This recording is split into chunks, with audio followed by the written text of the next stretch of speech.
We'd like to welcome everyone to the July 27th meeting of the New Bern Board of Aldermen. Tonight, the prayer will be given by Alderman Bengel. Thank you, Mayor Outlaw.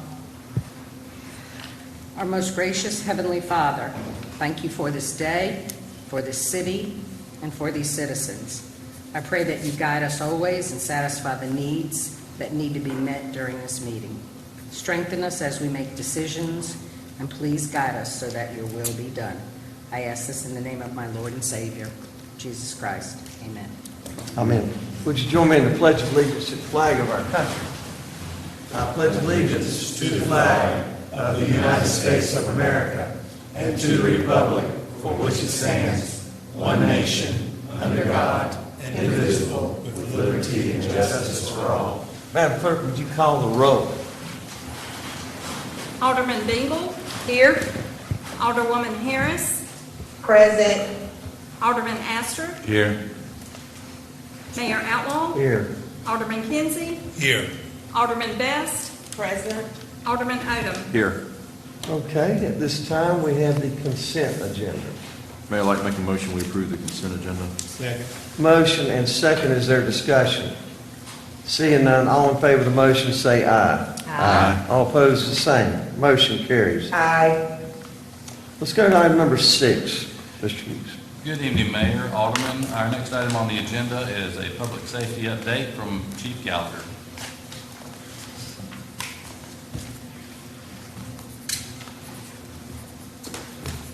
Mr. Mayor, Board, Mr. City Manager, thank you for giving me an opportunity to provide you and the rest of the community some information pertaining to crime stats as it stands today in late June 2021, late July 2021. Before I get started, I do want to point out that not only am I, but I'm sure everybody is aware of the national issue over crime violence. We saw what happened in Chicago just last weekend, where 70 people were shot and 12 people were killed. And that's a horrific number, but the first weekend of July, there were 104 people shot, and even more people, 104 people lost their lives. So it is an issue that is near and dear to everyone, but what I intend on showing today is a little bit of context about the uniqueness of New Bern, as it is an outlier in terms of acts of violence, specifically in 2021. So this chart that you're seeing might look a little bit confusing, so let me try to attempt to provide some context into these numbers. Because 2021 is a year-to-date ratio based on the number of months that we've had so far in this year, it was important for myself and my staff to try to have a comparable number that was consistent with full years in year 2019 and 2020. So in 2019, we broke the categories of gun fire crimes into 3 categories. The first category is shots that were fired where the bullet did not strike another human being. And in 2019, we had 27 of those incidences, and in 2020, we had 34. The second category is shots fired where a bullet does strike a human being, causes an injury, but not a death. And in 2019, that number is 10, and in 2020, that number arose to 16. And the last column is the most severe, is where a bullet strikes a human being, resulting in a death. And in 2019, there were 2, and then last year, there were 4. 2020 was a little bit of an anomaly. We might want to call that the COVID effect, for lack of a better term. The numbers were very much higher. So in total, we went from 39 total in 2019 to 54 in 2020. So how does that compare to year-to-date 2021? So the red numbers that you see that's on the right-hand column of each one of those year columns represents the average per month. So for an example, shots fired, no injuries, 2019, there were 2.25 of those per month over the course of a 12-month year. In 2020, it was 2.8. But as you see, in 2021, that number has decreased, and we are seeing a reduction of only 1.6 of those categories for each month in 2021. So if that trend line continues throughout the year, we will see at the end of the year that number should be 20, which would represent a 41% decline based on the previous year. And as you can see, shots fired injury is also significantly less, and if that trend line continues, it will be a decrease of 56%. I do highlight the area in yellow. That actually is an increase. And there's an asterisk next to the 4. So we have had 4 homicides that occurred in the city of New Bern. One of those homicides has yet to be determined to be illegal or a criminal act. One of those may actually turn out to be a justifiable homicide, but that call will be made by the prosecuting office, so we maintain that number. Although the trend line, if it continues, we will see 7 homicides in New Bern, which would be an increase of 75%. In total, if the trend line continues, we'll see a decrease in total gunfire crime statistics reduced by 37%, which, as long as it's a smaller number, is a good outcome. I say that with a little bit of a grain of salt because I do have a great deal of sympathy for those in our community that have suffered or potentially will suffer from gun violence, so I do not minimize that.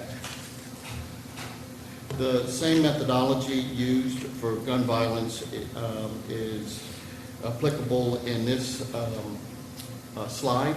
These are the uniform crime reports that we report to the FBI annually, and the categories of homicide all the way down to arson. And we track from 2018 to year to date, and in every category with the exception of 2, and then I'll talk about arson last, we do see an increase. So what I talked about homicide, that data is the same. And if we look at burglaries specific to businesses, we see a slight increase from 2.5 last year to 2.7. But in total, we can see that if the trend line continues, we will see a significant decrease in Part 1 crimes.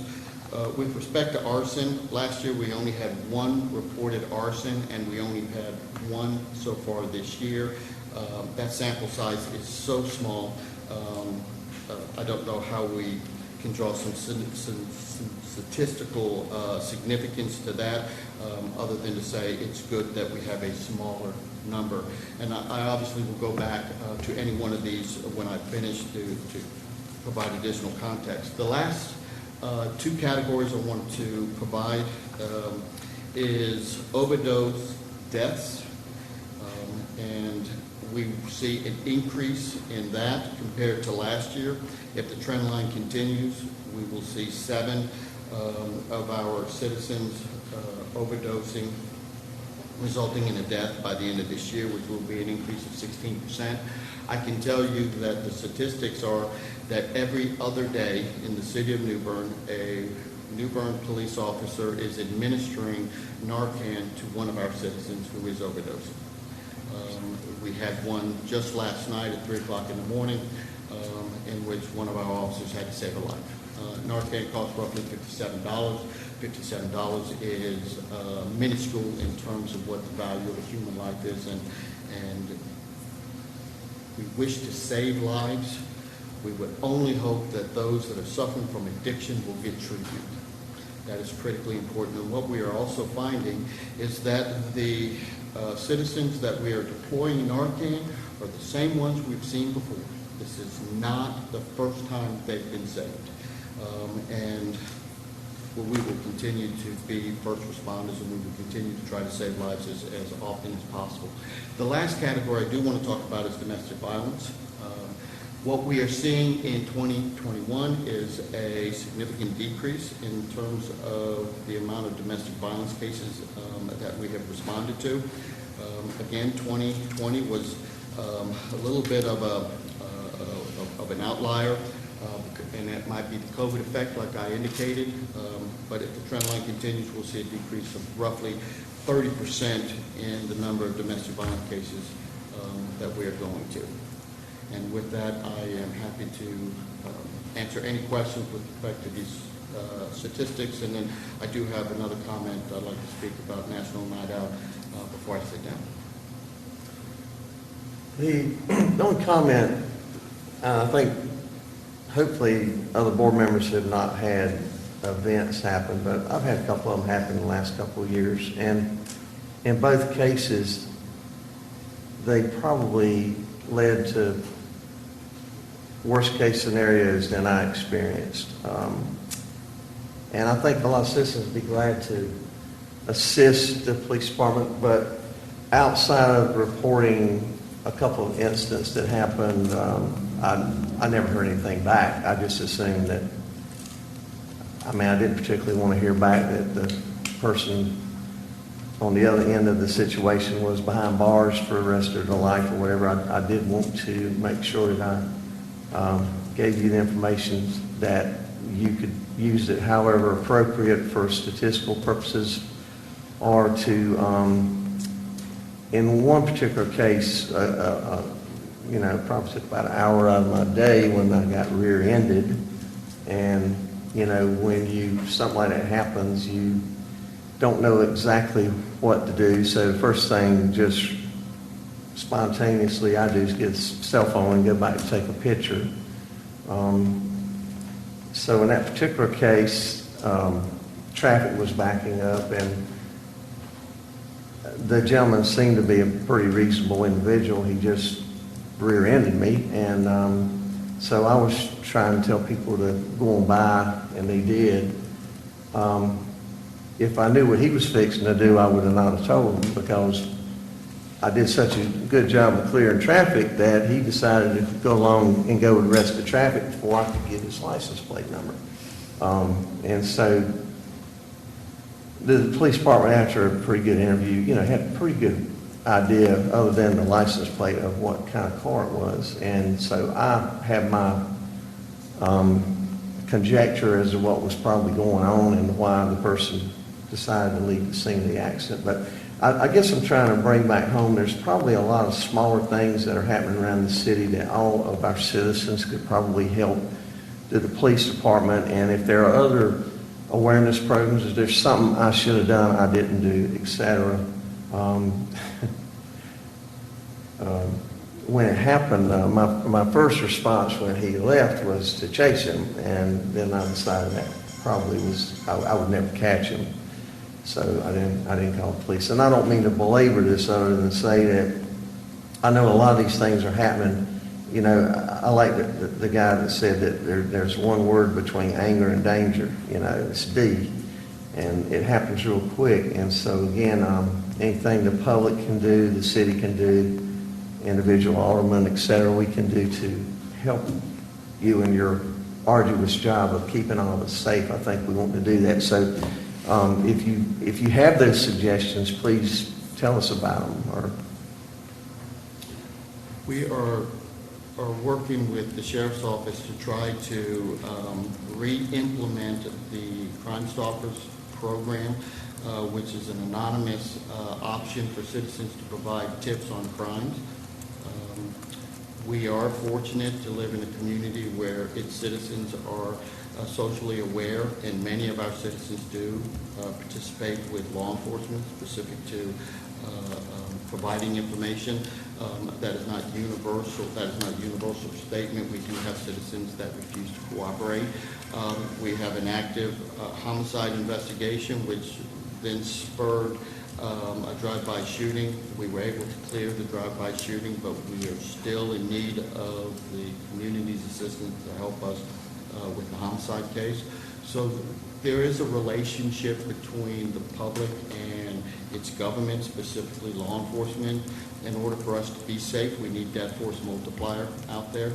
And I am sensitive to those that would say that if I cooperate with law enforcement, that I myself might be subject to retaliation. So we want to build in mechanisms by which those that wish to cooperate with police but wish to remain anonymous, we want to give them that opportunity. Okay.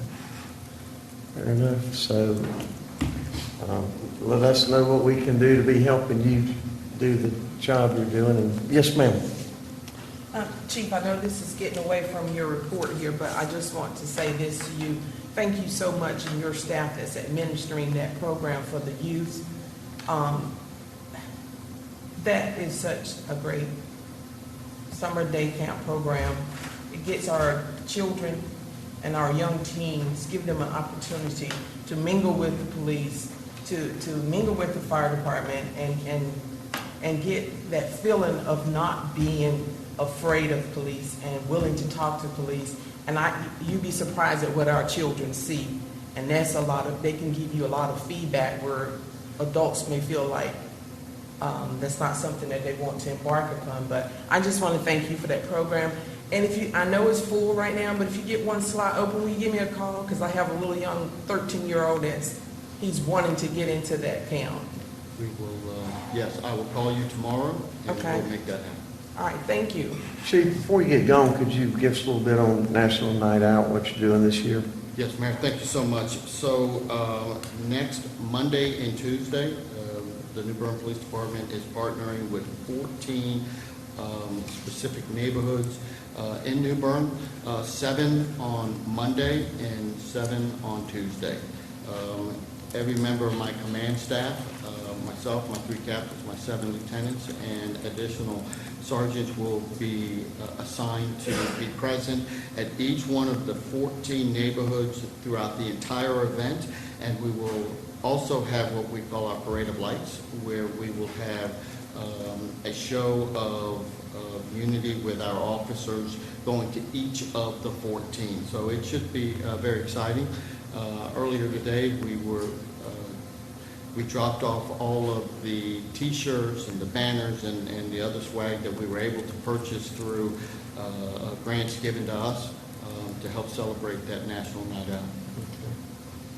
Okay, thank you. And yes, ma'am. So the handout, Foster was kind enough to send us the handout. So the addresses that are on this is the address of where the night out will actually take place? Is that correct? Or I didn't know, because some of them I know are, looks like residents of some of the people. So I was not, are we going to some residents, or usually they're in parks or in more kind of public spaces? Some are at residence. I'm being told that these are the addresses of the location of where That you're these are going supposed to? to be. Okay. All right. Anybody else? Anything else, sir? No, Mayor. Okay, thank you. This time let's go to item number 7.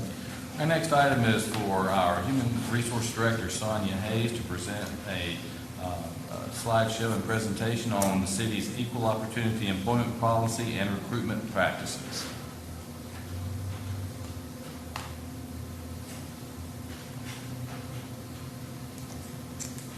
Thank you, Mr. Hughes. Mayor, members of the board, I stand before you tonight to do just what the city manager has informed you that I will be doing, and that is providing you with an overview of what our EEO policy looks like and our recruiting practices, and I will share with you some of the outreach efforts, the community outreach efforts that we as a city have embarked upon.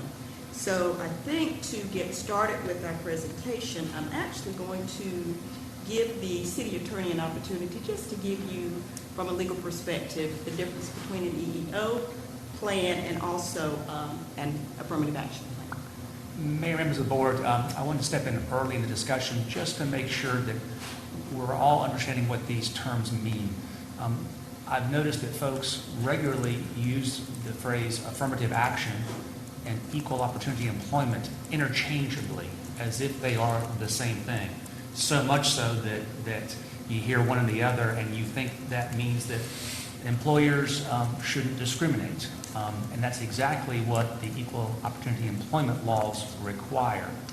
Affirmative action is a very specific phrase that translates into quotas, where you are forced, typically by law, under certain federal statutes, to solve a social problem that has persisted for decades, that an employer or local government refuses to change. That is affirmative action, where quotas are imposed.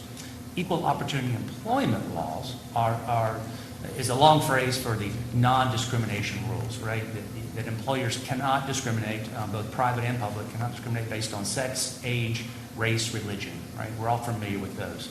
So what gets confusing at times is when we talk about affirmative action policies, you will find employers and, in some rare cases, local governments that misname their equal opportunity employment policies as affirmative action policies.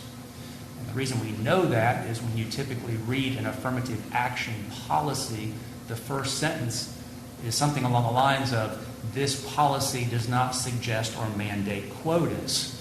It is about preventing discrimination in the workplace, which is exactly what the equal opportunity laws require. So before Sonia gets too deep into this, I just want to make sure that we understand the distinction in those two things, and to also point out, as I mentioned earlier, that affirmative action impositions are extraordinarily rare and in all likelihood illegal in North Carolina, because the problems of the last century are less persistent in this part of the South compared to sections of the Deep South. Where are they legal? Well, I can't quote you a city, and I'd hate to guess. Oh, I'm not talking about cities. I mean, obviously, it's been established for a reason, so if, according to the Institute of Government, it's not legal in North Carolina. What is it legal? Where is it legal for what? Well, it would be legal in potentially parts of the Deep South that are actively discriminating based on sex or race, typically race.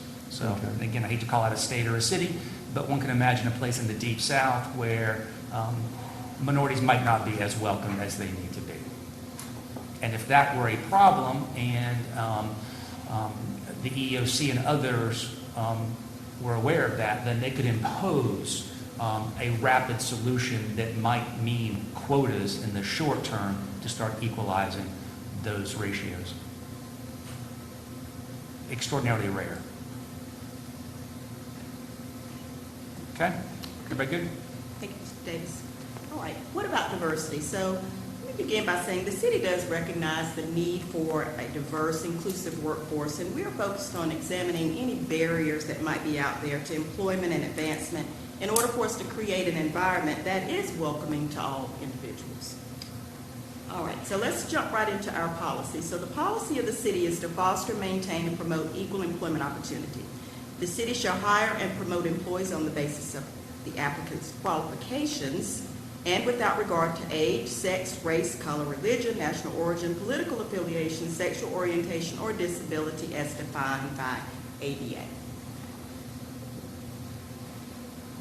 All personnel responsible for recruitment and employment shall continue to regularly monitor and review relevant practices to assure that equal employment opportunity based on reasonable performance job-related requirements is being actively observed, to that end that no employee or applicant for employment shall suffer any unlawful discrimination. Recruitment sources. All of our job announcements contain the City of New Bern is an equal opportunity employer statement. In addition, the EEO statement is also located on our NeoGov applicant portal, and it is in the section where applicants are welcomed. It is actually entitled Welcome to the City of New Bern's Application Process. So that EEO assurance statement is found there as well. So a little bit further in the presentation, I'm going to cover with you a list of most of the advertising sources that we use in our recruitment efforts.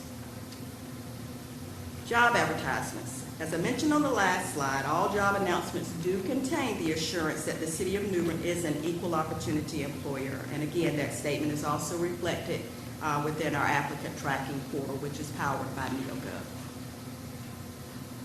Qualifications. So we do review our classification descriptions periodically or as necessary, just to ensure that the knowledge, the skills, the abilities, the education requirements, the typical tasks are up to date.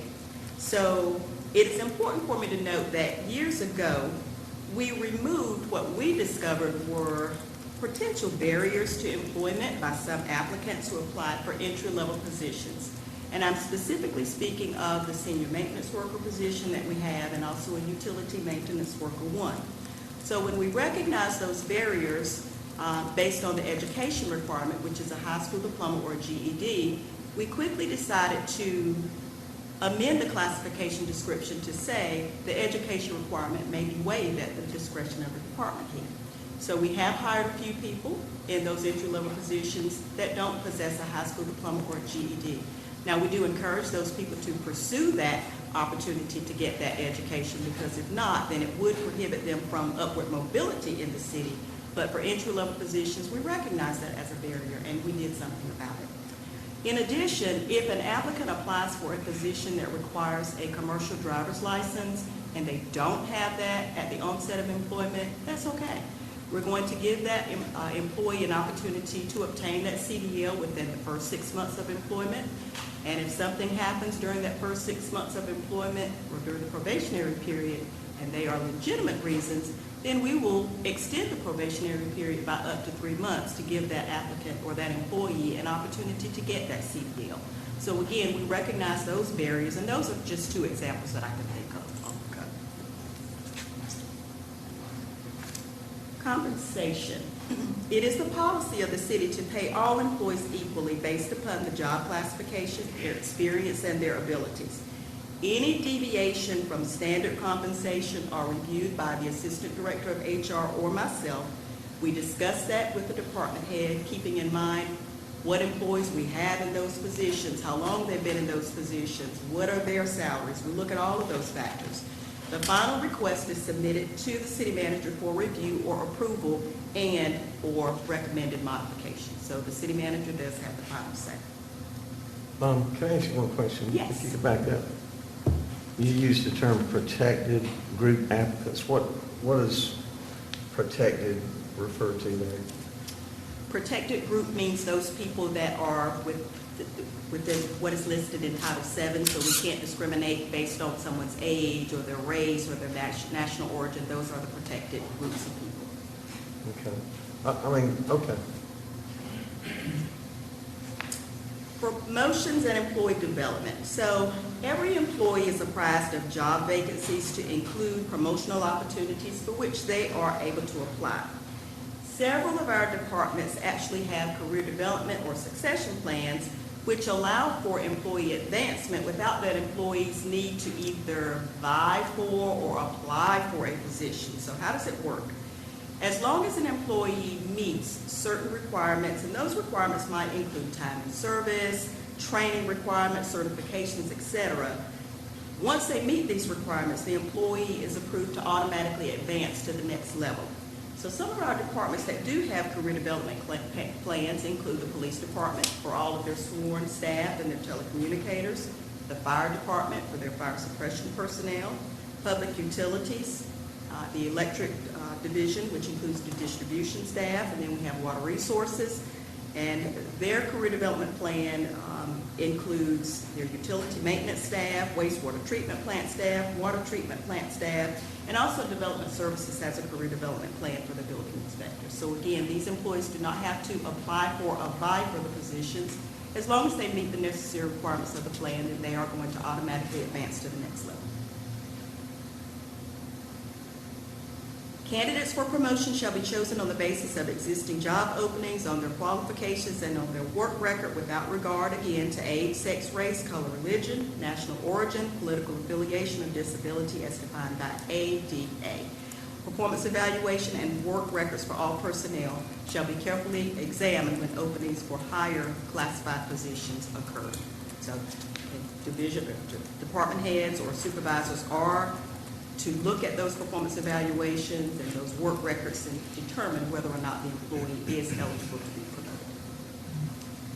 So how do we recruit? We use multiple advertising sources in our recruitment efforts, and the source that we use just depends upon the job vacancy that we have. In addition, many of our departments have specific community outreach efforts that they have engaged in an effort to create a diverse workforce, and we'll talk about that just a little bit later too. So let's take a look at some of what we do in our recruiting efforts to fill jobs here with the city. All right, so what we do first and foremost, we're going to email all job announcements to City of New Bern employees who have city-issued email addresses.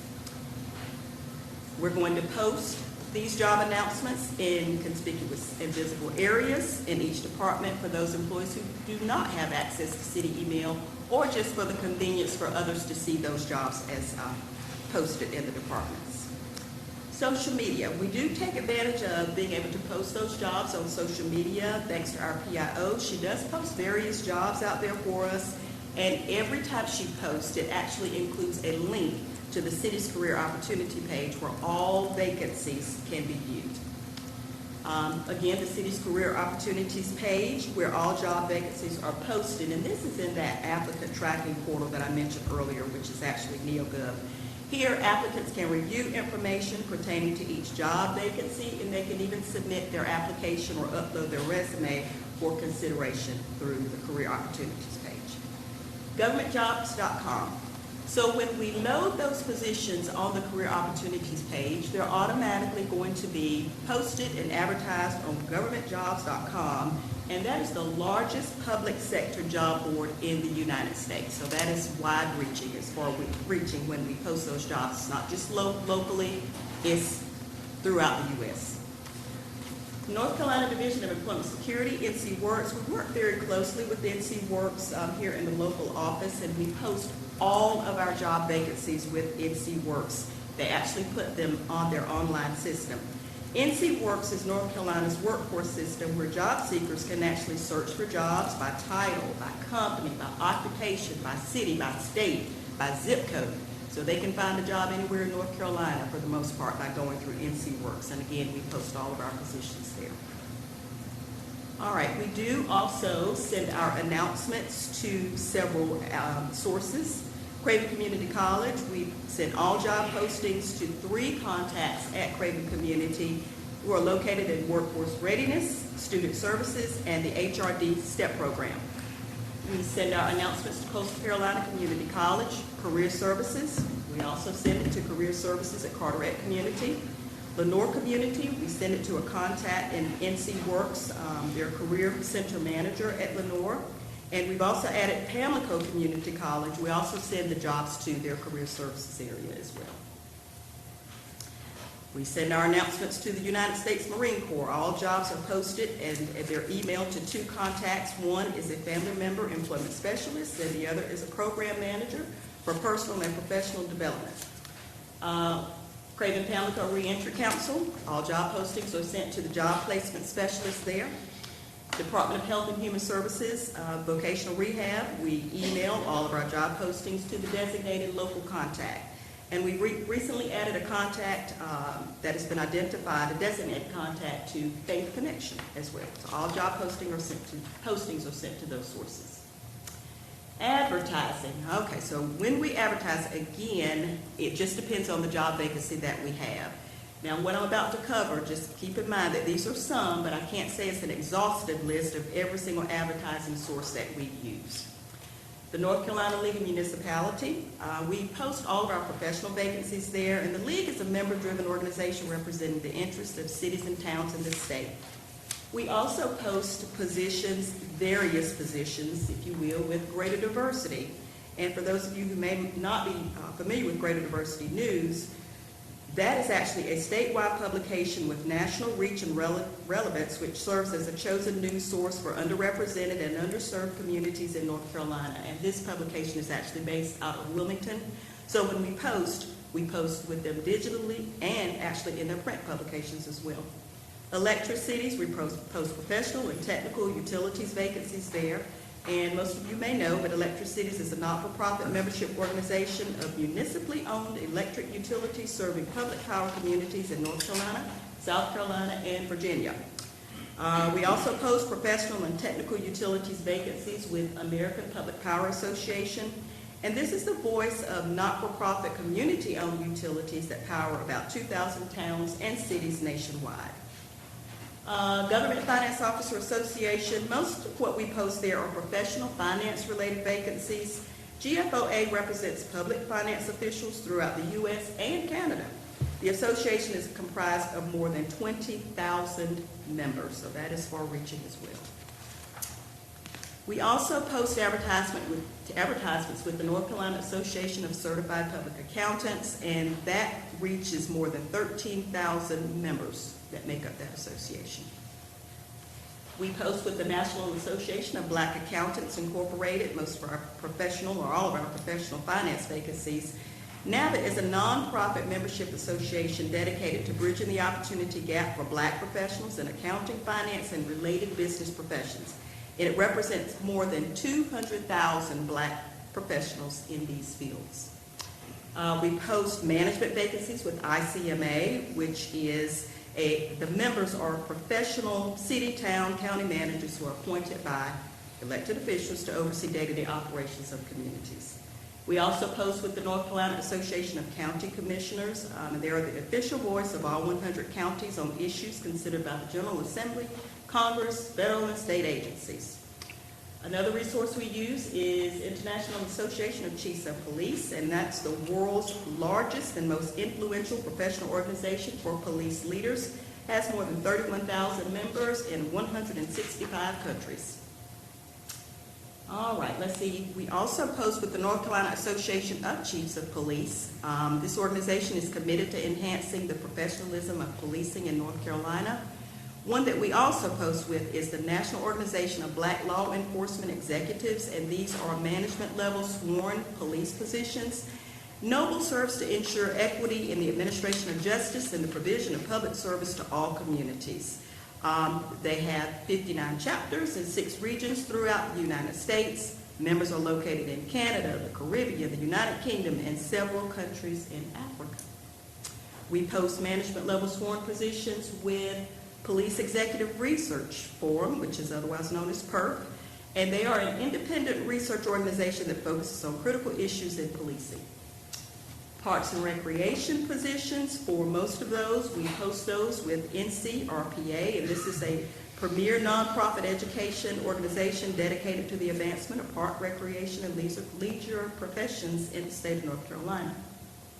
We also post a lot of our positions, just depending upon what it may be. We post them with colleges and universities, and here you can see several that are named. And we do this through Handshake, and Handshake is actually an app that connects college students and alumni with open positions. So again, depending upon the vacancy as to what college and university we post with. All right, now on to some of our community outreach efforts. And again, these are not all inclusive, just trying to give you a good overview of what it is that we do in our outreach efforts. So, Craven Community College Gateway to Employment classes. I personally have presented information to a number of those classes on city operations, employment applications, how to complete employment applications, interview techniques, city job vacancies. I've distributed my business card to the students in those classes, and I've actually received calls from some of those students. They want further advice on how to complete an application or interview techniques, so I do take time to answer those questions if and when they call. I've also conducted mock interviews with the Job Readiness Boot Camp. North Carolina Works recruitment presentation. Recently, the Assistant Director of Human Resources actually did a presentation for a group of representatives from NC Works. And in that discussion, she did a presentation on the hiring practices and what our operations look like here with the city. So which was they called it a professional development. So it was quite eye-opening for them, some of the things I'm sure that they learned. So during that meeting, I took it upon myself to also remind them If you have applicants that come to NC Works and they are having difficulties completing applications through NeoGov, our applicant tracking portal, or if they have questions about specific positions, send them directly to us. We can help. We thank you for what you're doing, but we can help. In addition, I took it upon myself to remind them that the City of New Bern banned the box. We talked about several positions that we have here in the city that do not require a criminal background check. So we covered all of that. And it was at that meeting that we were actually introduced to the Craven Pamlico Reentry Council Job Placement Specialist. So we were able to connect with her and set up a subsequent meeting, which brings us to Craven Pamlico Reentry Council. So the Assistant Director and I actually did a virtual meeting with the Job Placement Specialist. We talked about ban the box. We talked about what that means for the city. She explained her role to us, and we provided her with various jobs that we typically have that may be of interest to her and the population that she is seeking to assist. And what I did as a result of that meeting, I actually added her to the list of recipients for all job vacancies that we post with the City of New Bern. Craven Works Job Fair is another one. So the city has been participating in this job fair since, I think, the initial job fair. And various departments have participated over the years to include police, fire, parks and recreation, human resources, and utilities. New Bern High School Career Fair. Back in the fall of 2019, I coordinated the participation of fire, police, utilities, development services, public works, finance, and parks and recreation, and there was a representative from each of those departments that attended and participated in that fair at New Bern High. All right, additional community outreach efforts. Parks and Recreation, they are moving and shaking. And again, these are just some recent things. It's not all inclusive, but they have participated in the Community Resource Fair at the Omega Center, the Pembroke Community Cleanup Resource Fair and Cookout. They are also attendees of the Craven Resource Council meetings. And so department representatives have been participating in these meetings about community outreach since January of 2020. They also provide the council with flyers regarding parks and recreation programs and activities for dissemination via email and neighborhood door-to-door canvassing as well. Parks and Recreation is also listed in the 2021 Resource Guide.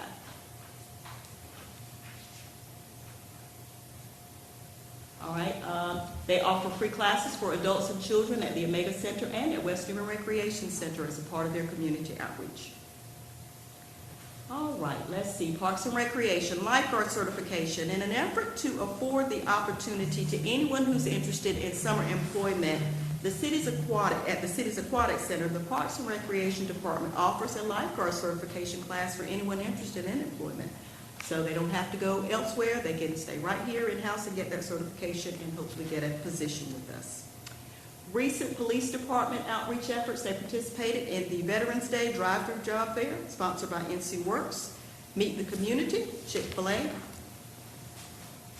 Abundant Life Distribution Center, where they interacted with the community while assisting with food distribution, Duffyfield Community Cookout, Start of Summer, First Responders, and the department coordinated this outreach event at Stanley White to advise community of summer camps. I think Alderman Best mentioned that a little bit earlier. Special Olympics torch run, City of New Bern Juneteenth Parade and Festival, Craven Community College BLET graduation. New Bern PD recruiting officers visit those BLET classes at the 6-week mark and then at the graduation mark so that they can stay in touch with those students and try to get them recruited and come to work for the City of New Bern. They also visit other surrounding classes as well. However, unfortunately, the pandemic has hampered those efforts in recent months. Let's see, Fire Department. They are very instrumental in dealing with the New Bern High School and West Craven High School Fire Technology Program. They participated in job fairs at New Bern High, Craven Community College, and Craven Works. They post their job vacancies on their social media page as well. Recruitment videos. They have recruitment videos that they run during those recruiting efforts and those job fairs when they are trying to outreach out here in the community. And actually, the department is currently working with our city's PIO on another recruitment video titled The Life of a Female Firefighter. So we can't wait for that one to come out. So we're hoping that that will garner more interest from females to explore the opportunity for a career in the fire service. They continue their efforts to expand the volunteer program, especially through the high schools. And this is a good way, when they're pushing the volunteer program, it is a good way to allow someone who doesn't have the experience to come in and get the necessary training to perform the job. So they are always looking for volunteers to come and participate in their program. All right, fire department, the team mentoring program, they partnership with the Bern Police Department. And what they're doing is, as a result of them finding that many young people aren't familiar with the possibilities of careers in public safety, they're partnering with the police department to familiarize teens with public safety in hopes of getting them to seriously explore careers in the world of public safety. The Fire Academy, which is slated to start in January of 2022, we're very excited about that. The department is working with Craven Community College to begin an annual Fire Academy. The academy will be designed so that any interested candidate with even no experience will have the opportunity to get their certification and the necessary qualifications without interfering with their jobs during the day. Classes are going to be held at night and on the weekends, so they're doing what they can to just pull those people in that wouldn't otherwise be able to participate. And I understand that the college will be doing a large recruitment campaign in the near future. So again, these highlight some of the efforts by the departments, but certainly it's not an all-exhaustive list. So if there are other community outreach efforts that we may be a part of, call us, let us know. We'll do what we can to reach out. All right, ban the box. So if you recall, you did adopt a resolution to ban the box in support of fair hiring practices back on March 26th of 2019. And on May 1st of 2019, the city implemented a background investigation policy. So as a result of the city banning the box and implementing that background investigation policy, the Assistant Director of HR and myself worked very closely with our city attorney and our city manager in identifying job classifications that would require a background investigation post-conditional offer of employment, and job classifications that would not require a background investigation at all. So what we used was EEOC enforcement guidance. We reviewed each and every job classification on the city's pay plan to determine if there would be any criminal conviction with a demonstrably tight nexus to the position in question. In other words, would there be any criminal conviction that would impact an applicant's ability to perform the functions of the job? That analytical task yielded the following results. This information here, these numbers are as of July 1st of 2021. So as you can see, we have 197 job classes on the city's classification pay plan. There are 112 job classes that require a criminal record check, and there are 80 that do not. 62 job classes that require a sex offender registry check, 131 job classes do not. 19 require a credit report, 178 do not, and every position has to have a driving record check.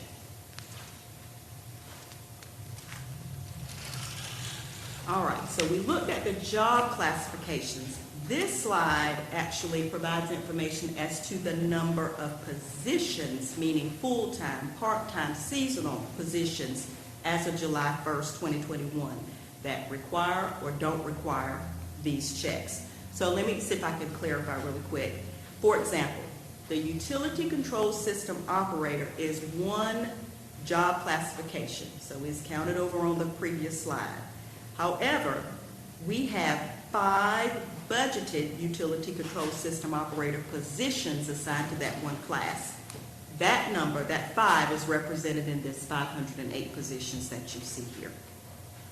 So as you can see, we have 508 positions. That includes seasonal positions as well. 336 require criminal record checks. And let me be very clear, 336, that actually includes police and fire. So that number represents about, I think, 195. So they're really, outside of police and fire, there are about 141 positions that require criminal checks, only 141. All right, 268 positions require sex offender registry checks, and again, most of that is police and fire. They take up about 195, so about 73 positions outside of that require those checks. 100 positions require credit report checks, and most of those are going to be our sworn police. So as you can see, ban in the box, the city has implemented. It's really unique to New Bern and maybe one other municipality in the way that we've done it. Most entities ban the box by simply removing the question from the employment application, but we took it a step further. Not only did we do that, but we banned criminal record checks for a great number of our job classes and our positions in the city. So in hopes that that would not be barriers to employment. So with us doing that, one thing I did want to point out, and I did not bring a slide, but I did want to just give you some statistics based on our new hires from May 1st of 2019 to July 16th of 2020. We hired a total of 118 employees, okay? That excludes police and seasonal new hires, but we hired 118. Of that 118, 54 applicants were hired that had to have a criminal record check, and 3 of those were actually justice-involved hires. 64 applicants out of the 118 that we hired had no criminal record check. So that means not only did we not ask the question, of course, on the application, but we did not explore anything regarding anyone's criminal record in the hiring process. As we extended a conditional offer, we did nothing. We hired those. So what that means is we don't know how many of those 64 new hires are justice-involved hires because we do not check. Okay. All right, so that concludes my overview of our policy, our recruiting practices, our community outreach efforts. Does anyone have any questions for me at this time? Yes, Ms. Hayes, I'm Yes. very impressed with the extensive of what you actually go through, the way that you actually advertise a position for the city of New Bern. You're so broad with that. I mean, it's really impressive. If there's anything that the board can do to assist you, I don't know where we can go with that at, because, I mean, you've covered everything so well. Thank you. And I'm just really impressed with the hard work that you put in to make a safe and a very prosperous workplace. Thank you for your Thank you. work. Sonia, just a couple of questions. Do we still fund BLET for officers that do not have that certification? That we used to hire them, I thought, and then we would pay for them to go through BLET? We do hire trainees, and we also sponsor some individuals to participate in BLET, yes. And there's no, unless that's changed, there's no sort of agreement that they have to stay with us. So technically, they could come here, we could pay for them to get educated and certified in BLET, and then they could leave to go to another agency, correct? Well, we do have an agreement. If we are sponsoring them to go to BLET, we want to make sure that they're going to work for us for a period of time, if at all possible. So the attorney did work on an agreement. This has been some time back, so there is an agreement. Okay, great. My second comment, it sounded like you were very generous with the CDL situation. Mm-hmm. I'm just curious, how many employees have we given that grace period to get their CDL that it actually did not work out?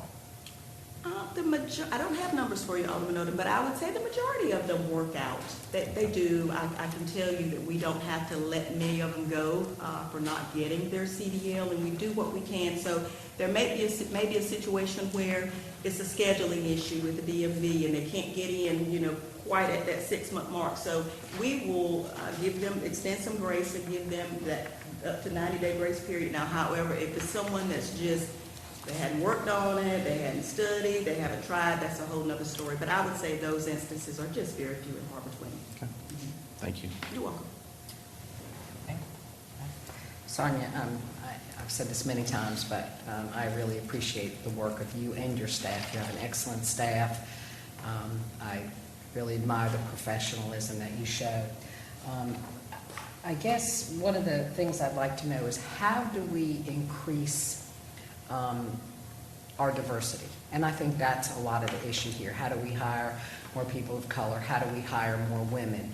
How do we hire maybe older people? The gamut of all of those protected classes that we talked about. Right. Do you need more resources? Because it's obvious from your presentation tonight, you seem to be everywhere and putting it out there. What do you think has been the barrier to people that we are just speaking about applying for jobs here? Because in many cases, I've asked, of the applicant pool, how does it break down? And we very few times have people of color or women, like you talked about in the fire department, applying for these jobs.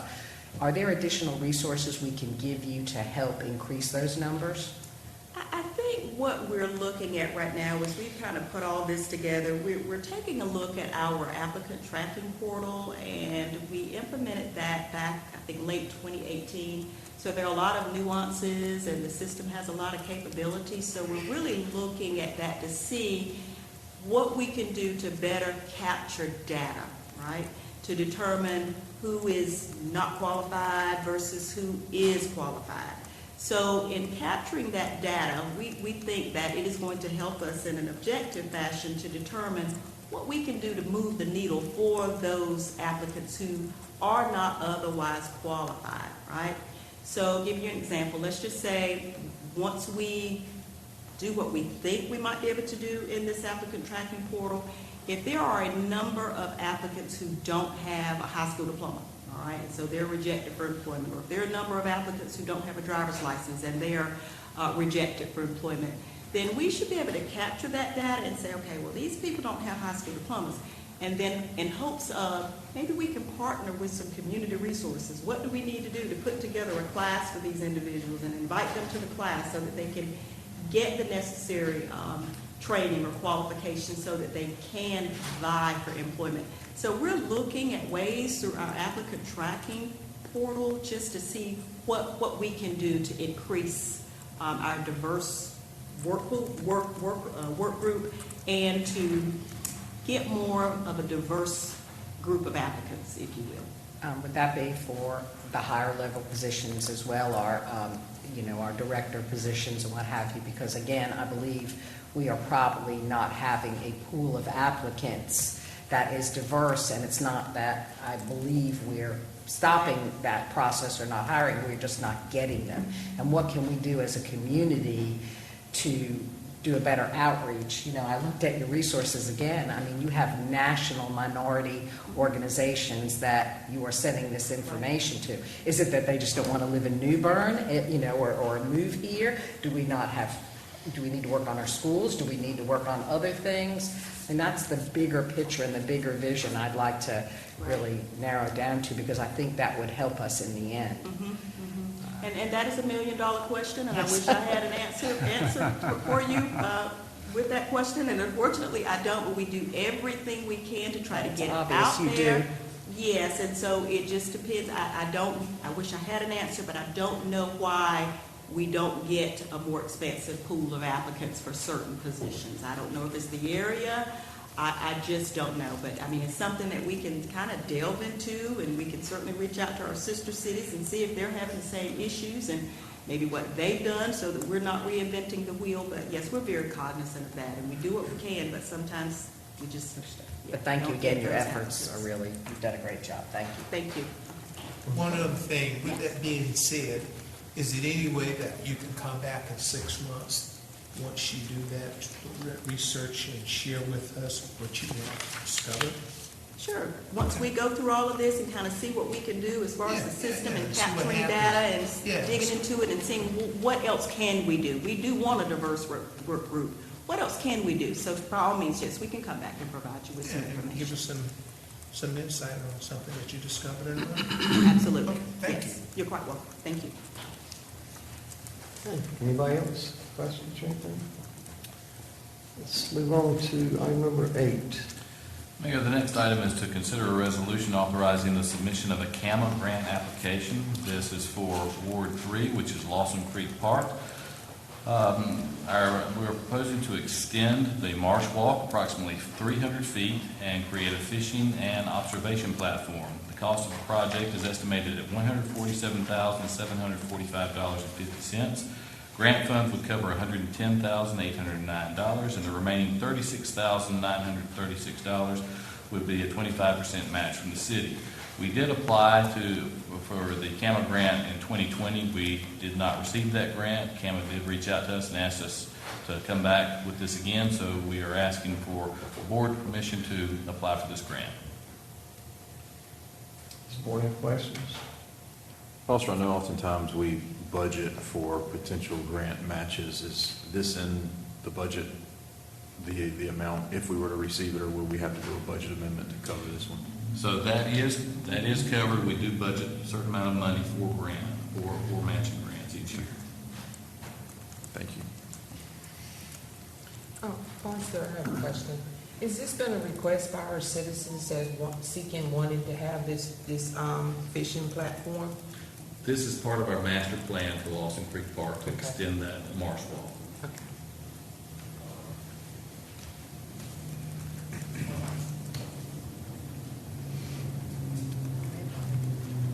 Mayor, if there's no more What do you- questions. Go ahead, I'm sorry. I was just going to ask, what do you need from us? You need adopt a resolution authorizing the submission of a CAMA grant application? That's correct. So moved. Motion and second. Is there further discussion? Seeing none, let's have a roll call, starting with Alderman Bengel. Who was the first and who was the second? I heard them at the same time. It don't make it. Alderman Bengel, Yes? Alderwoman Harris, yes, Alderman Astor. Yes. Mayor Outlaw. Yes. Alderman Kinsey, Yes. Alderman Best. Yes. Alderman Odom. Yes. Motion carries. Item number 9. Next item is to consider a resolution approving the sale of 135 Hillmont Road. After receiving an offer of $6,750 from Sandra Rogers, the board adopted a resolution on June 8th to initiate the upset bid process. The offer was advertised, but no upset bids were received. The property is a vacant lot with a tax value of $13,500 and was acquired by the city and county in May of 2019 through tax foreclosure. The unpaid taxes at that time were $6,182.47. If the sale of the property is approved, the city is projected to receive $2,901.42, and the county is projected to receive $3,848.58 from those proceeds. Happy to answer any other questions you may have. Does the board have questions? Well, Mayor, if there's no questions, I'd like to make a motion to adopt a resolution approving the sale of 135 Hillmont Road. Second? Motion and second. Is there discussion? Seeing none, let's have a roll call, starting with Alderman Odom. Alderman Odom, Yes. Alderman Best. Yes. Alderman Kinsey, Yes. Mayor Outlaw. Yes. Alderman Astor. Yes. Alderwoman Harris, yes, Alderman Bengel. Yes. Motion carries. Item number 10. Mayor, this item is to consider a resolution approving a deed conveying 908 Bloomfield Street to the Redevelopment Commission. At our June 22nd meeting, the board expressed a desire to convey this property to the Redevelopment Commission. The commission discussed this at their July 14th meeting and adopted a resolution to accept the property and use it as a health care and community resource center.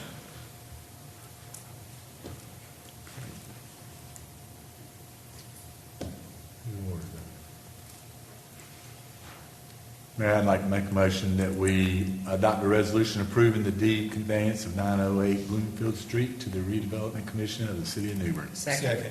Motion and second. Is there discussion? Seeing none, let's have a roll call, starting with Alderman Bengel. Alderman Bengel, Yes. Alderwoman Harris, yes, Alderman Astor. Yes. Mayor Outlaw. Yes. Alderman Kinsey, Yes. Alderman Best. Yes. Alderman Odom. Yes. Motion carries. Item number 11. Mayor, the next item is to consider a budget ordinance establishing the 2021 Make-Ready Public Infrastructure for Broadband Service Providers Project Fund. Our Public Utilities Director, Charlie Bouchard, discussed the MetroNet project at the board's work session on June 15th of this year. As a follow-up to that discussion, he's going to provide an update on the project and review the request to establish this fund. Mr. Bouchard?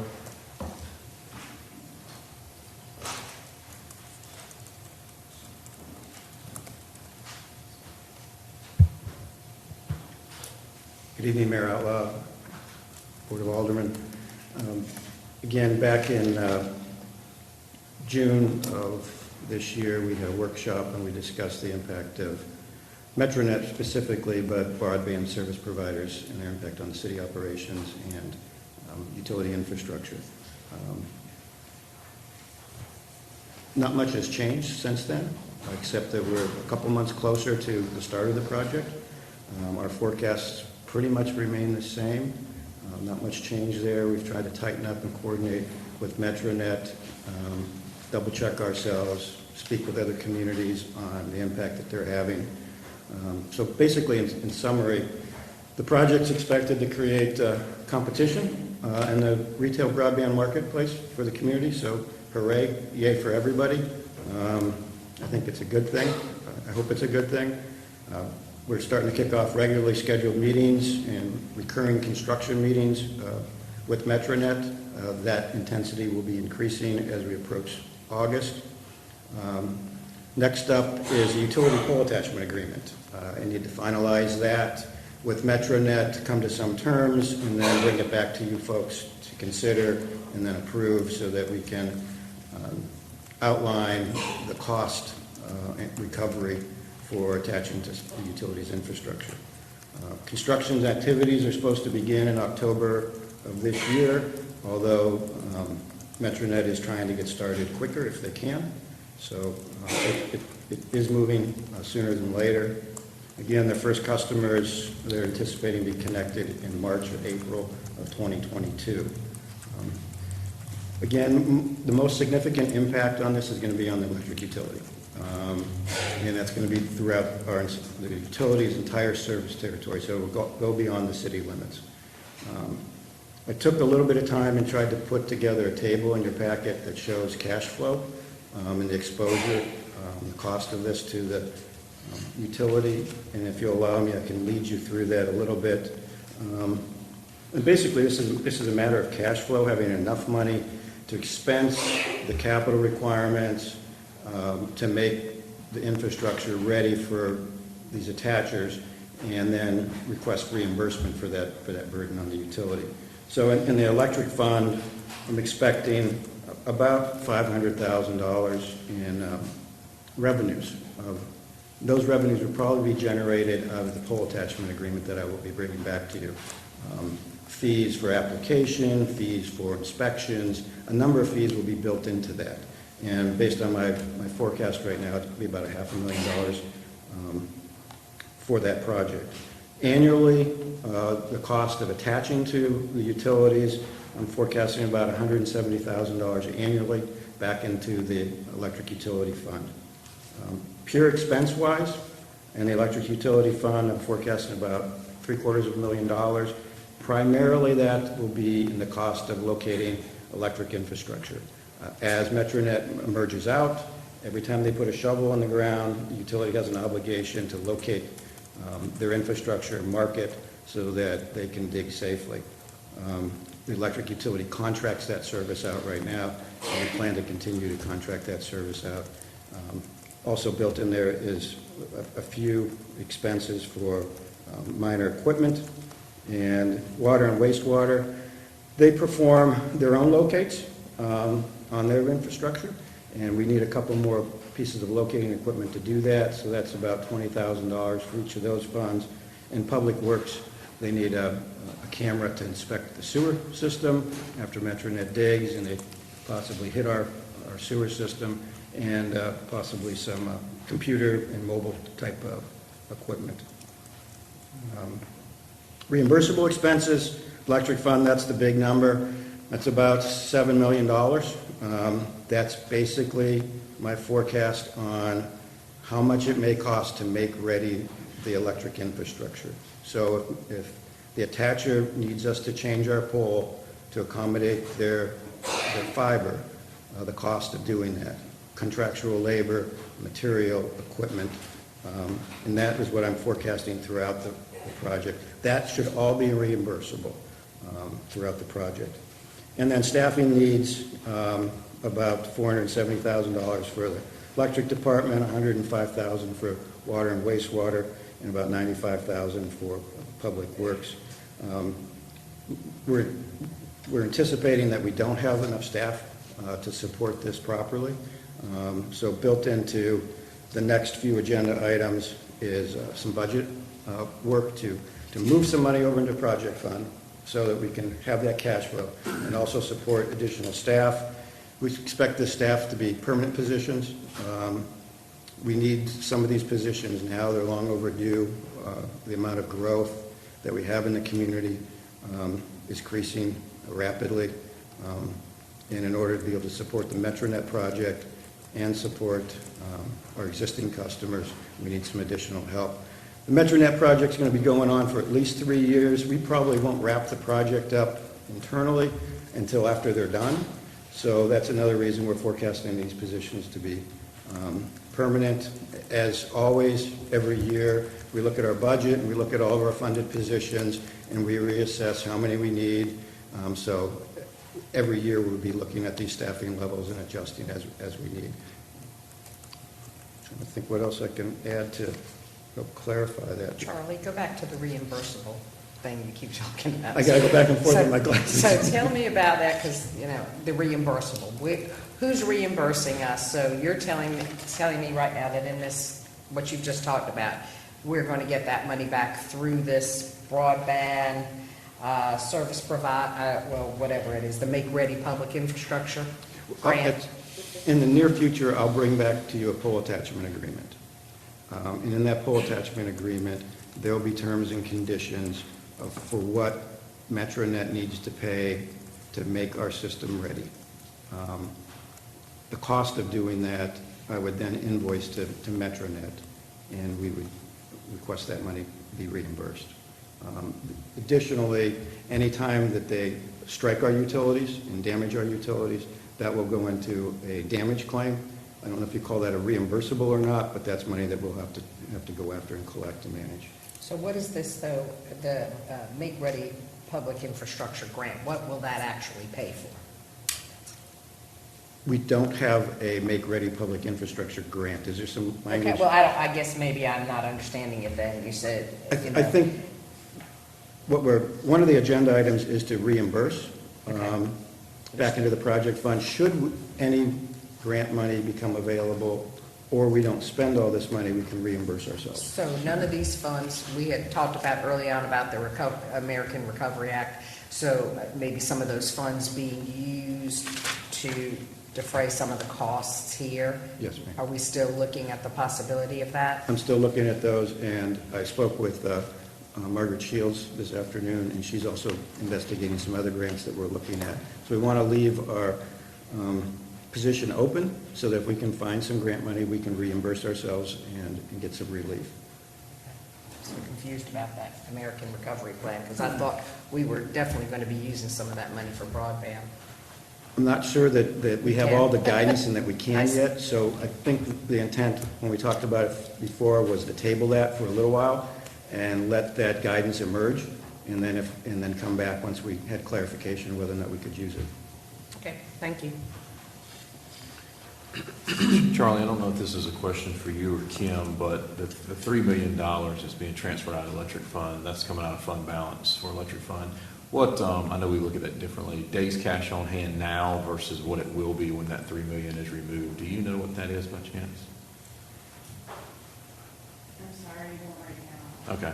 Could you just maybe let the board know, just so we're aware? I know that was one thing that we pretty much try to stay on top of, is where we are with that, because I know we've used that fund balance, if you will, defer wholesale power cost increases. We've sort of projected those out over some number of years until we get that debt finally paid for in 2025. I just want to see how that $3 million is going to impact that going forward. Certainly. Thank you. I got a question. Yeah, I have a question for Charlie. I know this has probably nothing whatsoever to do with what you're up here talking about, but will we have any influence with MetroNet as to where they will start their project? And the reason why, Blue Water Rise would be a wonderful place for them to start, if at all possible. I've got a gentleman right now that's got his house on hold to buy a house out there because he has to have internet for his work. He works from home. And nobody can tell him when he will get internet service. And yeah, I contacted the gentleman that was down here, and his response back would be sometime this fall. So the guy, he's not going to buy a house until he can get internet. So if you have any influence whatsoever, can you kind of point them in the direction of Blue Water Rise? Because there's a large section of Blue Water Rise out there that has no internet, no telephone, no cable TV. If they didn't have a cell phone, they wouldn't have any communications whatsoever. I will, and I can direct them to inquire. I think staff has been building a very good working relationship with Metronet. They listen to us. We have a lot of communications back and forth. They obviously need to build from their hut and build out, but they've also spoke to me that while some of this other building out construction is occurring, they may have the resources to start building in neighborhoods that when the rest of it's built out, all they have to do is attach that neighborhood and get everybody connected. So they're looking for ways to expedite this as well. But I'll let them know specifically Blue Water is knocking on their door. Thank you, I appreciate it. Charlie, when we met with Sudlink, I believe Alderman Astor and Alderman Odom and some of the staff, I remember we talked a little bit about the idle facilities of providing that infrastructure, and somebody's putting a house down at the far end, and they can't necessarily just run down there and service that home, because unless they're dealing with a developer that wants to comprehensively provide all the engineering, et cetera, there are the possibilities of somebody hitting the line, et cetera. I know that we talked in that meeting out there about getting a stakeholders group together, similar to what we did, Jordan Hughes, with the sewer elements of James City, et cetera. So for some of these projects, Craven West, the projects out in Township 7, have we looked into getting those stakeholders, the developers, the builders, the Sunlinks, the Metronets, if they want to come, to where we can work through what he just said and maybe expedite these things? Because it might be good for you to point out some of why Sunlink is justifiably saying there are some delays there. And if you could explain a little bit deeper as to their side of the pancake and what we can do to maybe resolve that. Well, there's an order to the construction process, depending on what the infrastructure calls for and the way the development is laid out. And it's primarily up to the developer to manage all those construction activities so that they go in an orderly process. Typically, fiber cable goes in last because it's not that deep. And if it goes in first, it's going to get cut and broken up. We meet with developers on these projects daily, weekly. We're actively involved. We end up coordinating with every other contractor that's on site and engaged in each one of these areas. So it's very fluid and it's ongoing, more so than it is a formal called meeting, and that lies into the developers' hands in their project meetings and how they're building out. A little bit of my concern in that conversation was the absorption rate out there is phenomenal. It's not like they're going to put $1 million worth of fiber optics in and have to wait 20 years to get their return. I mean, they're going to immediately get their return. And so I was a little chagrined at their lack of forecasting different areas of New Bern. I mean, it'd be very easy to go to development services and see the number of housing starts and the progression. And so, to come in and say, well, we got to wait and see if that's an investment or not. I don't know if there's some things we as a city could do to kind of guide them a little better than their trending seem to be marginal. With Metronet, like I mentioned before, I'm not talking about Metronet. I'm Suddenly? talking about Suddenly. But go ahead. I was going to speak to the relationship with Metronet and advising them of where opportunities lie. They weren't aware of West New Bern. They weren't aware of Blue Water Rise. We've been, showing them these areas based on their interest and helping them get situated in the community. So. You got anything, was I in order on that, or? Yeah, absolutely. I mean, 2 days after I moved in my house, I had cable people out there hooking my cable up. I mean, the stuff was in the ground right behind the city of New Bern, and it's just, there's no excuse. And they made the comment about Blue Water Rise just not being an investment for them. Yeah. You know, that was their comments, reason why they hadn't put the cables in, or infrastructure in out there. So it's a shame, and I think that once MetroNet is available in Blue Water Rise, I wouldn't be a bit surprised if they didn't lose 100% of their customers out there. It'll increase competition. Yeah. I still would encourage a stakeholders meeting, and anything, I'm sure some of the board members would be glad to help participate in arranging that. I think that if the major builder developers in this area all were in the same room like we're over the sewer, I think that would probably educate some of them that are kind of a little bit behind on coordinating activities, particularly internet. Yes, sir. Can I follow up with you afterwards to have a better understanding of what you're trying to accomplish? Oh, yes, sir. Yes, sir. And Mr. Hughes can kind of tell you how that worked out. Okay, thank you. Thank you so much. Thank you, sir. So can we combine 11 and 12? Yes, sir. If it's unanimous. Okay. Well then, Mr. Mayor, if you're ready, I'll make a Okay. motion that we adopt the budget ordinance establishing the 2021 Make Ready Public Infrastructure for Broadband Service Providers Project Fund, as well as consider adopting a resolution approving a declaration of intent to reimburse for the 2021 Make Ready Public Infrastructure for Broadband Service Providers Project Fund. Second.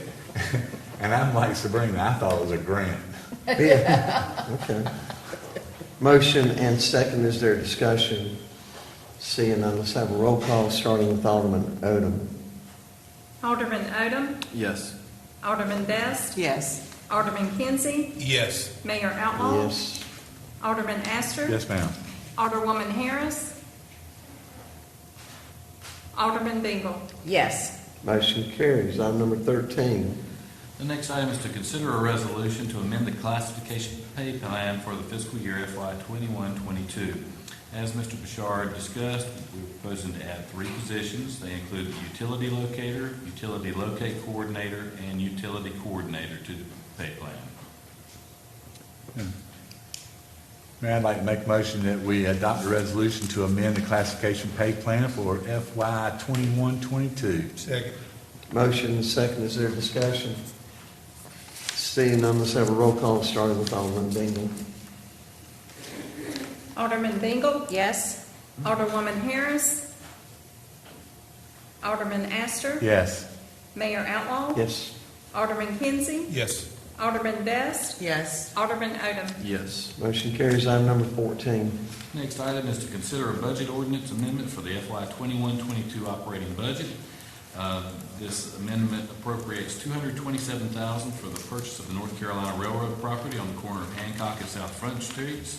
It also appropriates $7,300 for the PEG cloud-based video backup storage project and $3,065,000 for associated costs for the 2021 Make Ready Public Infrastructure for Broadband Service Providers Project Fund.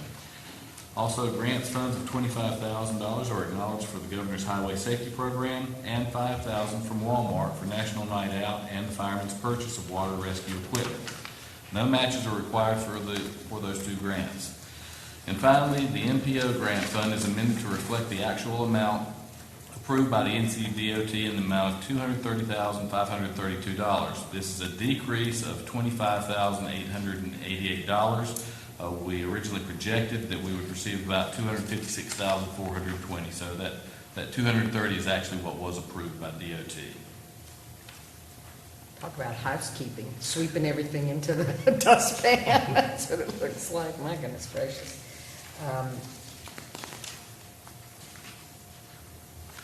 Guess it is what it is. You gonna make the motion? I guess so. Mayor, I'd like to make a motion that we adopt a budget ordinance amendment for the FY 2021-22 operating budget. Second? Motion and second, is there discussion?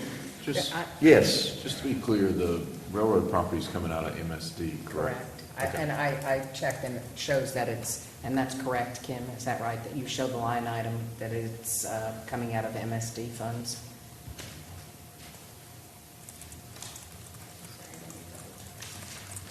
I guess we.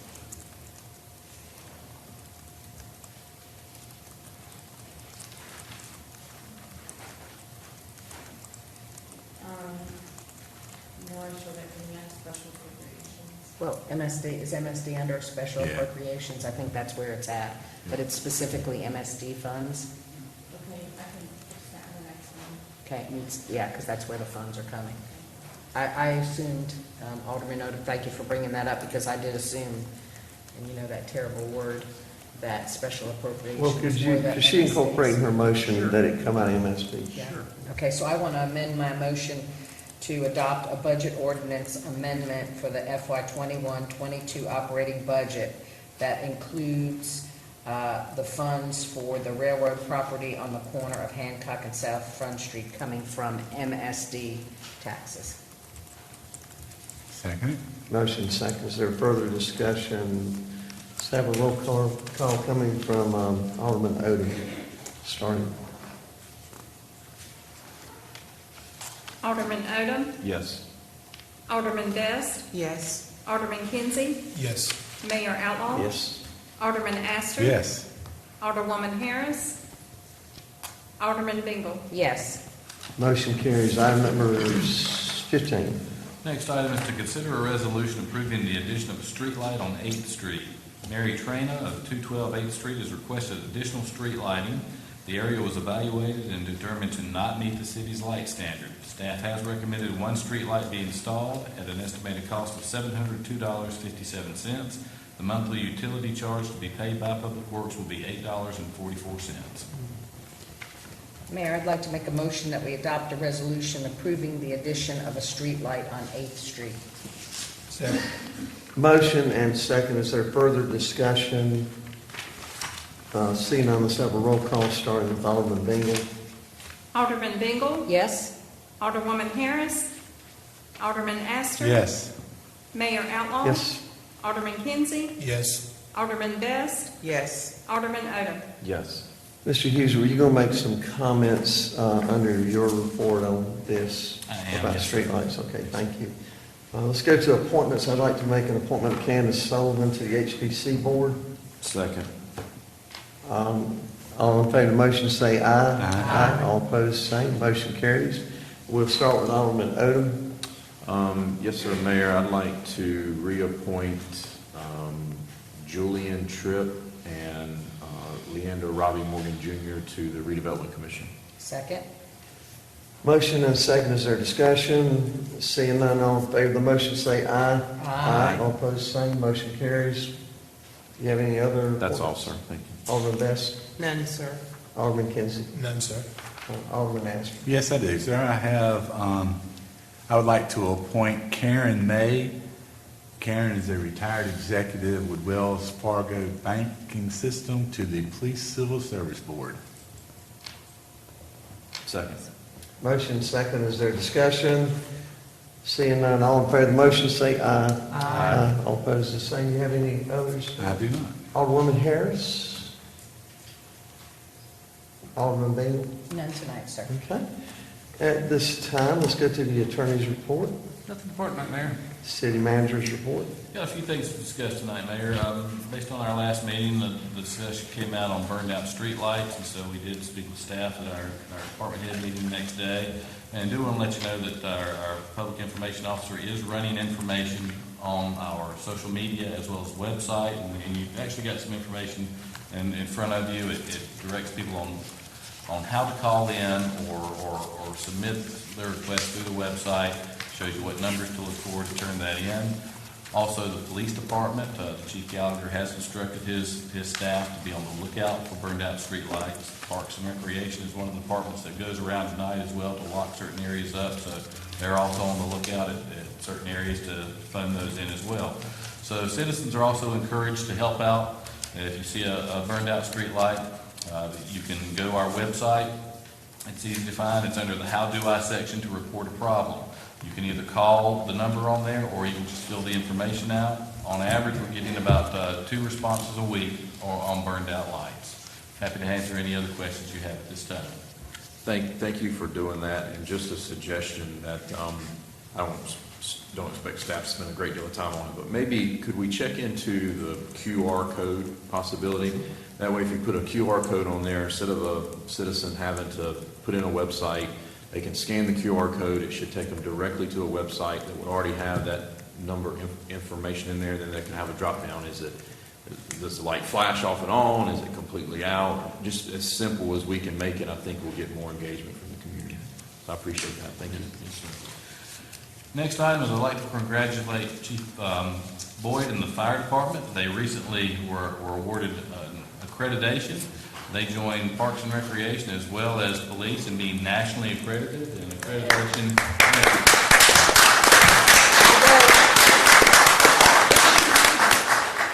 accreditation means that they're meeting certain standards on a national level. And really with police, fire, and public works, there are really only a handful of departments in the state of North Carolina that meet those standards. So we're proud of all those departments, especially Chief Boyd for the great job he's done. The next item is United Badges Blood Drive. So that is going to be tomorrow. It's from 8 a.m. to 6:30. Where's that at, Chief? Knights of Columbus. So Colleen and I were talking about this earlier today, and as of about 2 o'clock this afternoon, there are over 165 folks that have registered for the blood drive. So that number is great. We're really excited about it. I think there's still a few spaces left. If you're interested, Colleen can let you know how you can sign up. And make sure you vote for the fire department. Right? Our next item is FEMA is hosting the Stanley White Recreation Center Public Information Meeting. That is Thursday night. It will be at 7 o'clock at the Omega Center at 800 Cedar Street. FEMA is running this meeting, so they will do a presentation on the environmental assessment that the city submitted to them. They will cover that assessment.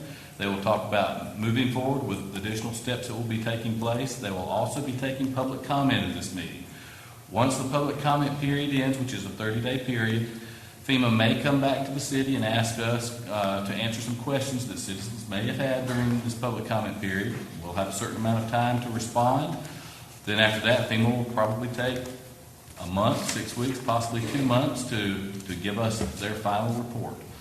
So we hope within the next few months that this process will be complete. FEMA will give us a determination, and then we can come back to the board with that. Any questions on that? And we will be broadcasting that on the city's Facebook page, and we will take that for later broadcast on the PEG channel. Just to give you an idea on City Hall upgrades, we've received some questions about that, so I have included some information up there as well. I'm just going to give you a broad idea. Total, we have spent on repairs to City Hall $397,472.82 on repairs. $272,000 of that is from FEMA insurance repairs, and that basically included repairing the courtroom, plaster replacement, some wood damage and things like that. We had some issues with maintenance and repair on the building, which is about $100,000, which included a lot of painting. It included carpet. It also included the remodeling of the kitchen down in the basement. And we had some technology upgrades in the amount of $22,438. So when we were tearing everything out here, it really only made sense for us to come in and remove all the wiring that had been underneath this floor and that had fed up to where you're sitting over the years. And so we cleaned all that up. We were able to increase our technology by adding monitors for each of you to be able to view the presentations. New mics and things like that, and the upgraded wiring has helped out tremendously. So we're happy to answer any other questions you may have. Well, only 2 things I would mention or ask you to give a little more detail on is how much safer this building is now for employees and also any potential, I know you ran into quite a lot of situations where, from fire prevention and abatement and things like that. So could you? That's right. We did run into issues that we had to take care of. And the next thing I want to say is we're not finished. Unfortunately, we have several things that we've got to do to City Hall. I mean, Mayor and I talked about this earlier today. If you look outside on the clock tower, we're missing shingles. We have to do some work on that. We still have some FEMA work to do to repoint brick on at least two sides of this building, but the other two sides still have to be addressed. We've also got an issue with the staircase leading up to the third floor where that's separating from the structure. So there are more things that we have to do to City Hall. We've had this building for a long time, and you know it's an important icon for our city, and we are going to have to address that. Thank you. Alderman, did you have something? I was just going to say that you can tell that the building's not sealed properly because you've already got some issues on that wall back there. And for anyone who has been following both the City Hall issues as well as the county courthouse, the county is in the same situation we are. HPC follows state guidelines for sealing federal and state, I believe. State is John Wood is the one that's basically said that you can't seal a building. He's not here tonight, so I'm not going to debate him tonight. But I believe that there's some opportunity there as technology has changed. He disagrees with that, but I will tell you that brick is porous, and you can repoint every grout joint on this building. And I will take a Ryland tube and I will put it on the face of a brick and I will put water in it, and that water will be gone in a matter of seconds. So brick is porous, and I understand where he's coming from his perspective. We just disagree. And I just want the public to know that the city in this building is in the same position that the county is with their courthouse, that they're having issues with. And where do you take that, Alderman? Where do we take that? The last I heard, I believe we were trying to get John Wood here to have a meeting with some city and county officials. He's actually already met with the county and told them that, but I guess there was some misunderstanding. You really maybe on need what to go could about and that. couldn't I do. mean, he's really just doing his job. We would do better to get to the federal level because it's all based on the Secretary of Interior standards. And the reason that they keep denying it is because they believe that the product over time will disintegrate the brick, and they're trying to protect the integrity of the brick. Look, I'm not saying I agree or not, but that is the disagree or not, but that is the method that they use. I mean, John Wood is just carrying out the instructions. I think we need to go to a higher level.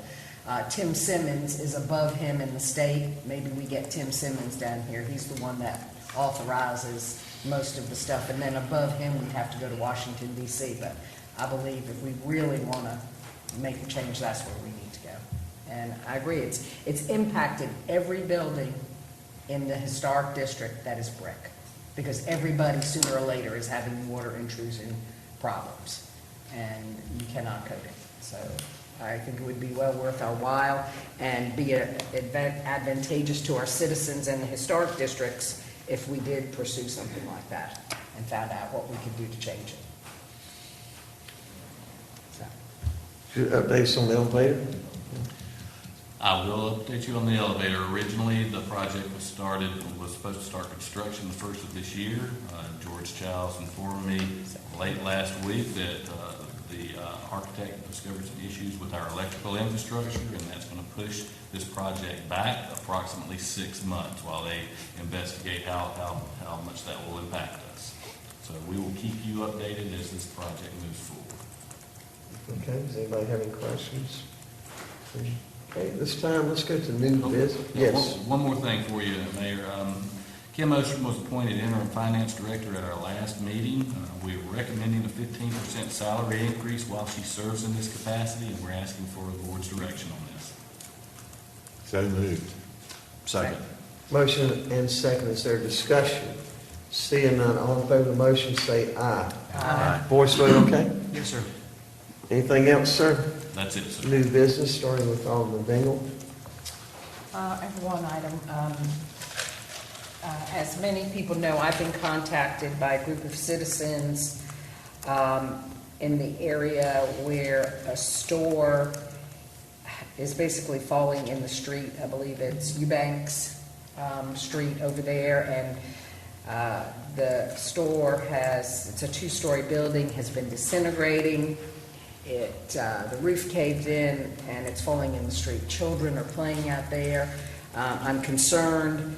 I've heard the concerns of the citizens, and I understand what the process is, but I'm going to really ask our city attorney to speak to this, because it's difficult when you see a situation like that and people don't understand why we can't tear it down immediately. It is a danger, an imminent danger. People feel there's kids around there. Yes, we've fenced it off, but Mr. Davis, if you would not mind, I know we have a process. We want to make sure that the individual's property rights that own that property are being upheld, and that they have every opportunity to rectify the situation. So if you don't mind, I want the citizens to understand where we're at.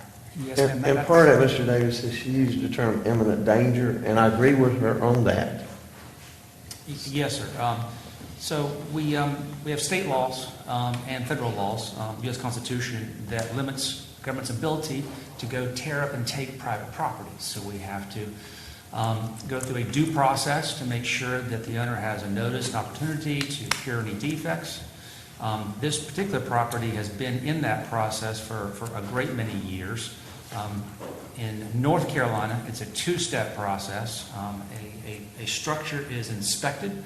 Depending on its level of deterioration, it may be classified as deteriorated, meaning that it cannot be torn down by the government, or it may be dilapidated, in which case it can be torn down. Up until the roof caved in most recently, the structure was classified as deteriorated, meaning that it can be boarded up, but the city cannot do anything other than impose penalties on the owner. This particular owner loves the property, loves the building. It's a husband and wife. They have dreams and aspirations for the property. Been seeking grants for many years and wanted to restore that structure. In the last month or so, the roof has fallen in. The classification has changed. Turns out one of the owners is hospitalized and in pretty serious health condition during this period. But once the roof collapsed, the building was inspected, an order was entered. The minimum amount of time that we can give is 30 days to give an owner an opportunity to tear the building down themselves or fix it up if they want. During that time, the city's obligation is to barricade the site to make sure that public children cannot get access to it. That's what's happening. The order expires next week. I don't recall if it's the 2nd or 3rd of August, but the time will be up. Thereafter, if the owner does not demolish the structure, you will entertain a demolition ordinance and the city will demolish it the next day. As to imminent threats, there is a provision in the law that allows the government to destroy private property if there is an imminent threat. New Bern very aggressively in the 90s relied on that statute and tore down dozens and dozens, if not hundreds, of properties on that theory. The question was called in the early 2000s in a case that was very interesting and very sympathetic to the government. We had a structure much like this where the roof had caved in. The house was infested with rats. The lot was overgrown, and it was adjacent to a daycare center. Experts opined and agreed that it was an imminent threat, and the building was torn down. That case went to the Court of Appeals, and the Court of Appeals reminded local governments that imminent threat means precisely imminent, meaning now, not theoretically or conceptually, but now, meaning bricks are falling off the building's on fire, there's a flood that's pushing the building down, in which case the government needs to step in and create a safe space around that structure. So the law is very narrow when it comes to imminent threats. And again, just remind everybody, the law always favors property rights. That's not New Bern's law. That is our federal and state law, always protects property rights. So we're following all those rules. We're being as aggressive as we can. We've also got to be mindful of those property rights, especially when citizens are engaged and they are trying to do their best. You know, we've always had a board policy, a city policy of trying to let people take care of their properties as best they can. But this happened last month. We reacted quickly. I don't know what's going to happen with the property owner, but I do know that next time I see you, if it's not repaired, there'll be a demolition ordinance before you. Well, and the last part of what you said, that's why there's quite a few of these buildings in New Bern that are keeping people from making investments in properties nearby. And, you know, this is, when I think of the maybe Sadler building, and I know that that was a long process, and it was an apple, and this is an orange, but if anybody rides by and doesn't see the danger of this building not being torn down, I would debate that, yes. Scott, does Mr. Ruggieri, do you know when this date is? I think, Scott, you mentioned it was either the 3rd or the 4th. Do we know exactly when that is? August 2nd? August 2nd. August the 2nd. Scott, can we call for a special meeting now and have a meeting scheduled for August the 3rd, and you have that information ready, so if they do not get it in compliance, we can meet, as long as there's a quorum, we can pass that, and then Public Works can be prepared for the next day to tear it down? Let me circulate an email to the board tomorrow Okay. to see if that'll work. It's a good idea. I just don't want to wait another week, because with our luck, that week is when something would happen, and then, you know, we would be at fault because we could have technically done it. Clarification, I'm sorry. There is asbestos in that building, so we need to remove the asbestos before it can be taken down and due to the condition of the building itself. Our normal asbestos remediation person is not going to go into it, so we have to do what's called a wet haul, which is a different process, and it's going to take some time, and it's a lot more expensive. So the building will not come down the next day. We will begin the remediation process for asbestos before we can take down. But the sooner we can act, the sooner you can be That prepared is to do true. that. Yes, sir. Okay, I'll report back. thank you. And what would you do, just notify us, we'd have 48-hour notice, and then we can call it? Exactly. If we can expedite this, we certainly will with a 48 hours notice on special meeting.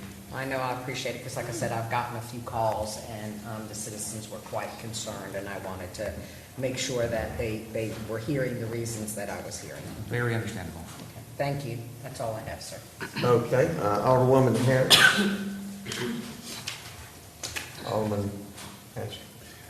No, the only thing I have is I want to thank Kim for stepping in and his finance director, and I also want to congratulate, you guys may have taken care of this at the last meeting that I missed, but I wanted to congratulate our city clerk for her award that she received from, what was the organization?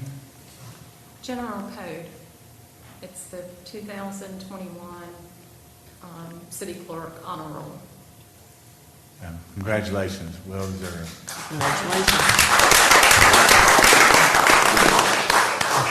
Okay, I would like to welcome Tiffany Askew again with the New Bern Housing Authority to our meeting tonight. Thanks for being with us.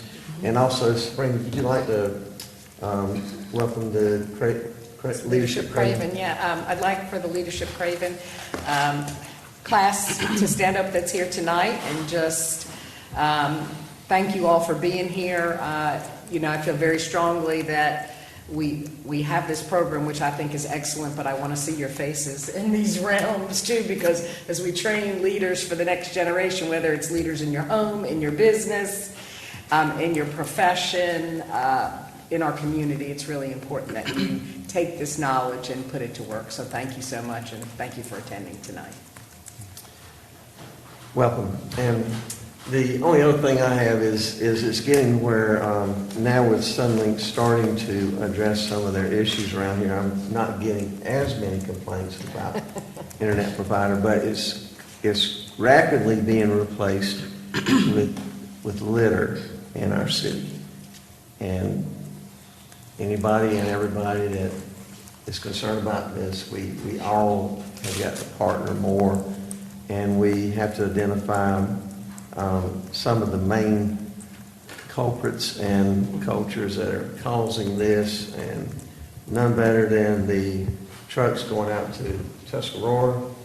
And I applaud Representative Steve Tyson. I don't know anybody works harder in Craven County on litter than Steve and others, but again, I just want to tell you that my number one complaint is rapidly becoming litter, which I think we've made some good steps, but we've got to continually work Did on we ever this. follow up with NCDOT for the last mess they made? Did you reach back out to the new? Because I think they should pay for us, that we had to send our employees out there for trash that they created. We actually have reached out to DOT, and so now, prior to their mowing, they're going to let us know in a few weeks in advance before they mow. So we actually have obligated to do the highway cleanup in that section from Glen Burnie to the Trent River. So public works staff will facilitate that 4 times a year. So we're going to schedule our cleanups prior to their mowing. So hopefully we'll avoid the incidents that happened a few weeks ago. George, while you're up, could you just give us an update on all the drainage projects you have in there? We've currently still got 3 that are still ongoing. Jimmy's just really started. Grillo Construction's in that area. We have one that's being rebid tomorrow, which is Quarry 2, which is in Alderman Kinsey's ward. For the most part, so that's being rebid tomorrow, so we'll shortly be able to turn that back around to have some additional work done in that area. We've also had Draper Aiden go back out to many of the basins looking for additional Cat A work that may have been missed, or additional areas that the contractors found when they were going through that were not in the plans that we would like to include in that, see if we can get that picked up also while we're going through these basins. Anything particular with the Trent Road to Pembroke, that canal? Tell us The about contractors dug a tremendous amount of dirt. If you look in that area from the real estate area, which is a commercial development on one side, to where McFly's Flight Shop is on the other. If you look down that canal area, you can see the substantial work they did in that area. And I believe actually the excavator's still back along the far wood line, where they actually had to take a long stick excavator in there to do that work. And then they jumped, if you saw the work along 70, where they were digging down at the bottom of the overpass or the on-ramps, they were digging in that area also. So that was a continuation of a lot of these ditches. So I think we're going to see some benefit from this work when we get done. Okay. One other thing, Georgia, have you received any information on Racetrack Road? Yes, I have that. I've got to work with consultants to get the final numbers on that. Okay. George, sometime next week you get with Alderman Kinsey, we're going to ride together and you look at that project that's maybe could help him out on some Yes, sir. apartment projects over there. If you get with him, and I'm pretty flexible anytime next week. Thank you. Thank you. George, before you ma'am. leave, please, also I'll send you an email in reference to Washington Court, in reference to the Cat A. Yes, ma'am. For some additional debris over there. Okay. Thank you. Is it new debris? No, it was left behind. And I knew you Just told let me, me know you what had it told is. me in advance Okay. that they were going to come back, the company was going to come back. And Just let me know where it is. We'll get I it taken will. care of. Thank you. Alderman Kinsey, your turn. New I business. don't have anything tonight, sir. Okay. Alderman Davis. Yes, I do. I just want to say thank you again to Chief Board and his staff for being the first national accreditation for fire and rescue. I know it took a lot of years and hard work, and that's an accomplishment for you and your department. Congratulations to you and staff again. Secondly, I have numerous complaints about a residence that's jointly owned by the city and the county, 208 Daniel Street. It's a vacant mobile home. It's in bad condition. It's been there since Hurricane Florence, and it really needs to be demolished. But I just wanted to get approval by the board, because it's a city and county-owned property, before the city attorney can contact the county for demo. Again, it's 208 Daniel Street, and I've received complaints. Absolutely. I'm surprised we have something like that, but yeah, I would fully support that. Mr. Davis, what do we need to do on that? Just give me direction, I'm good. And is the board good with this? Proceed. Yes, absolutely. Okay. There's one other thing I have. Yes. We had our dedication of the courtroom here. It was a historical event. Our historian did such an excellent job, and the courtroom looks beautiful. But what I was wanting, and just to bring forth to the board to see if this was something the board would agree on, if we could maybe have an open house day for our public so that the general public can come in and take a look at what's, all the remodeling that's been done here. I think that would be really, really nice for our public, especially for those that maybe not attend our board meetings, but out and about, walking downtown, shopping or whatever, want to come in that day, just specific, maybe a 10 to 2 or something, whatever hours that we may agree upon. I think that would be really nice to give that opportunity. I'd like to do it, maybe on a regular basis going forward, especially in our tourist season when we have so many visitors. This past weekend, there was 3 different reunions in New Bern, and I met many of the families. They were downtown and that are coming back here. And, maybe during our seasonal months, on a Saturday from, like you said, 10 to 2 or noon to 4, something like that, just have some volunteers that would be up here maybe to answer some questions and point out some historical things. But this building is meant to be open to the public, to view and to learn the history of the city. And we still have several more things that we really need to do to bring that history together. I hope to be working with Jim Hodges at the New Bern Historical Society, and then also working with Carrie Gallagher, who's helping me put together some African American history with her group to highlight one of the people that I met this week. And Chief, I'm going to be coming to see you, is a Mr. Patrick, and he was the first black police officer, and I understand there may be a picture at the police department of him. Met his daughter, and she would like to maybe have that hanging here at City Hall. So I want to look at how we can incorporate many of our firsts, because New Bern is the city of firsts. And I just, as people step forward, our citizens, if you have other information, pictures for us, I really would like for you to bring them to the city clerk, and she's got a nice file, and right, Brenda, and you'll collect it for me, and then we can go from there and try to upgrade it. But excellent idea. Thank you, Alderman Best. Alderman Best, you have anything? That was it. Thank you. Alderman Odom. Oh, Alderman Kinsey, you had something? Oh, yes. I don't want everyone to forget National Night Out. It'll be Tuesday night we start at 3 o'clock on the corner of Elizabeth Avenue and Glenburnie Road. And I think the parade of lights with the New Bern Police Department will be coming by around, I think it's 6 o'clock, Chief. I do have a schedule, I'll share that with you. And we're going to have plenty of fun and games and plenty of food to eat. Okay. Anything else? That's it, sir. Alderman Odom. Mayor, we talked about employment earlier, and Alderman Best brought up having an open house here. And, Walmart has greeters, so maybe Alderman Bengel would like to become a greeter at City Hall. I'll become a Is there a motion for those two to be here? I want a uniform, though. At the same pay you have right now, right?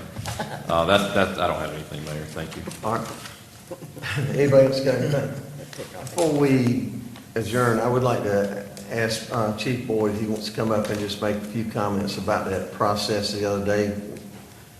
I thought it was pretty interesting, some of the comments, and it was all good.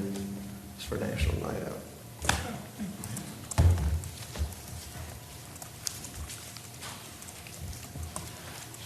Thank you for the opportunity. Yes, it's a process that started, if you recall, back in 2016. We did a strategic plan. We brought in a group from North Carolina, peer group come in, Mayor. Alderman Odom was a part of that, and that was the beginning process back then. And now, as of this past, on the 19th, we are officially accredited. The thing that I think accreditation does, the most important thing for us, is it provides standards that we go by. It's like 250 different core competency performance indicators that we have to match. And out of those 250, they came back with 14 recommendations that we need to continue to work on. So that shows you how much the guys have done. But the The biggest thing is, I think it's, you open up your organization for people across the United States to come in and evaluate what you're doing and give you recommendations towards improvement. And I appreciate y'all allowing us to have that opportunity to do it, and I think it's been a great thing, and I think we're proud to say that, like the manager said just a minute ago, we've got 3 departments in the city that have accreditation. I thank you for the opportunity, and I'm very proud of our staff, our team.